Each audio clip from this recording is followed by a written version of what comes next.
Welcome to Healthy Lifestyle Tips, the YouTube channel where we share tips and tricks to help you live a healthier and happier life.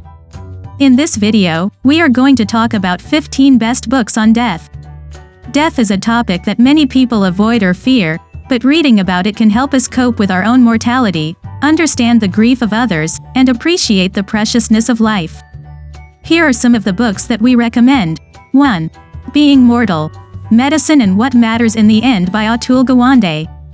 This book is a powerful and eye-opening exploration of how modern medicine deals with aging and dying, and how it often fails to respect the wishes and dignity of the patients.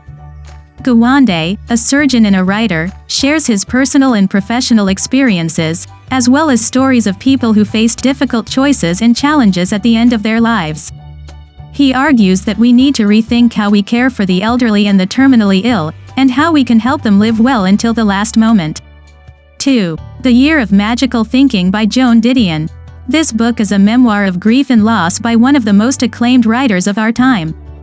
Didion chronicles the year after her husband's sudden death from a heart attack, while their only daughter was in a coma due to a serious illness. She writes with honesty and eloquence about her shock, denial, anger, and sorrow, as well as her attempts to make sense of what happened and to cope with the aftermath. She also reflects on her marriage, her career, and her memories, creating a moving portrait of love and mourning. 3. When Breath Becomes Air by Paul Kalanithi. This book is a memoir of life and death by a young neurosurgeon who was diagnosed with stage 4 lung cancer at the age of 36. Kalanithi, who had devoted his life to understanding the brain and the meaning of existence, faced his own mortality with courage and curiosity. He wrote this book in the last months of his life, sharing his journey from being a doctor to being a patient, from being a scientist to being a seeker, from being a husband to being a father. He also wrote about his love for literature, philosophy, and spirituality, and how they helped him find his purpose and his joy. 4. The 5 Invitations: Discovering What Death Can Teach Us About Living Fully by Frank Ostaseski. This book is a guide to living well and dying well by a Buddhist teacher and a co-founder of the Zen Hospice Project. Ostaseski draws on his decades of experience in caring for the dying and the bereaved, as well as his own personal stories, to offer 5 invitations that can help us embrace death as a teacher and a friend. The invitations are: don't wait, welcome everything, push away nothing, bring your whole self to the experience, find a place of rest in the middle of things, cultivate don't know mind. These invitations can help us live more fully, love more deeply, and face death more peacefully. 5. The Immortalists by Chloe Benjamin. This book is a novel about 4 siblings who visit a fortune teller who claims to know the date of their deaths. The siblings are then haunted by this prophecy for the rest of their lives, each one following a different path that is shaped by their belief in fate or free will, their fear or acceptance of death, their dreams or regrets. The book spans 5 decades, from 1969 to 2023, and explores how the characters cope with love, loss, family, faith, and destiny. 6. Advice for Future Corpses, and Those Who Love Them, A Practical Perspective on Death and Dying by Sally Tisdale. This book is a practical and compassionate guide to preparing for death and dying, written by a nurse, a Buddhist, and an award-winning writer. Tisdale covers various aspects of death and dying, such as what happens to the body before and after death, how to plan for end-of-life care, how to communicate with doctors, family members, and friends, how to deal with pain, fear and uncertainty, how to say goodbye, how to grieve, how to be present for someone who is dying, how to die well yourself. 7. The Friend by Sigrid Nunez.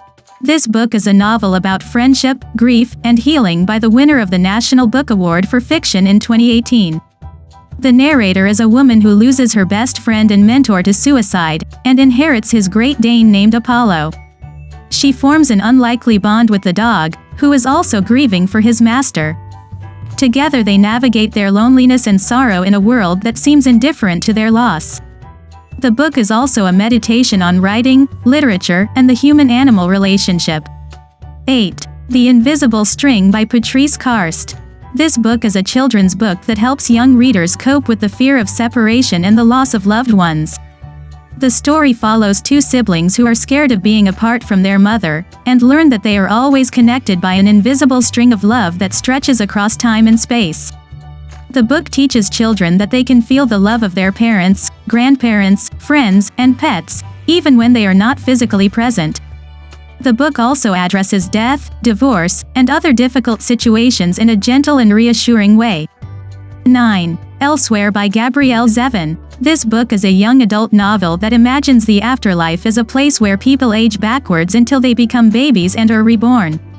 The protagonist is Liz, a 15-year-old girl who dies in a hit-and-run accident, and wakes up in Elsewhere, a place where she can watch her family and friends on Earth through binoculars, but can never contact them. She struggles to accept her death and to find meaning in her new existence, until she falls in love with another soul and discovers her true purpose. 10. Death and the Afterlife by Samuel Scheffler. This book is a philosophical exploration of how our beliefs about death and the afterlife affect how we live our lives. Scheffler argues that we care more about the survival of humanity after our own deaths than about our own personal immortality. He calls this the afterlife conjecture, and shows how it influences our values, our actions, our relationships, and our sense of meaning. He also examines how different scenarios of the afterlife, such as reincarnation, resurrection, or annihilation, would affect our attitudes and behaviors. 11. Crying in H Mart by Michelle Zauner. This book is a memoir of food, family, and grief by the indie rock musician and the frontwoman of Japanese Breakfast. Zauner writes about her Korean-American identity, her relationship with her mother who died of cancer when Zauner was 25, and her love for Korean food that connects her to her heritage and her memories. She also writes about her career as a musician, her marriage to a Caucasian man, and her quest to find herself and heal from her loss. 12. Hamnet by Maggie O'Farrell. This book is a historical fiction novel that reimagines the life and death of William Shakespeare's son Hamnet, who died at the age of 11 from the bubonic plague. The book focuses on the perspective of Shakespeare's wife Anne Hathaway, called Agnes in the book, who is a healer, a herbalist, and a free spirit. She grieves for her son while coping with her husband's absence and his rising fame as a playwright. The book also explores the themes of love, family, creativity, and mortality. 13. From Scratch. A memoir of love, Sicily, and finding home by Tembi Locke. This book is a memoir of love, loss, and resilience by an actress and a TEDx speaker. Locke writes about her interracial marriage with Saro, a Sicilian chef who died of cancer after 20 years of marriage. She also writes about her relationship with Saro's family in Sicily, who initially disapproved of their union but later welcomed her and their daughter Zoella as part of their clan. She writes about how she found comfort and healing in Sicilian food, culture, and landscape. 14. The Guncle by Stephen Rowley. This book is a novel about family, grief and humor by the best-selling author of Lily and the Octopus. The protagonist is Patrick, aka Gup or Gay Uncle Patrick, a former sitcom star who lives a reclusive life in Palm Springs after losing his partner to cancer.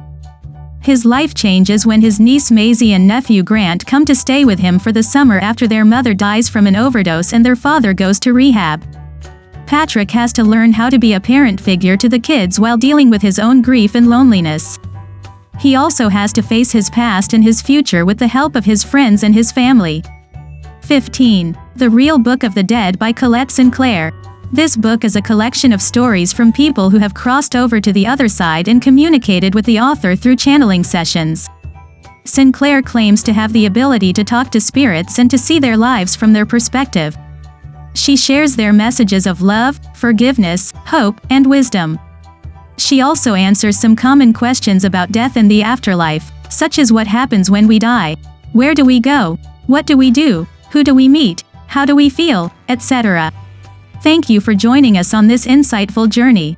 If you've found these book recommendations and discussions valuable, and if you're eager to continue exploring ways to enhance your understanding of the human body, mind and life, and improve your overall well-being, don't forget to hit that subscribe button below.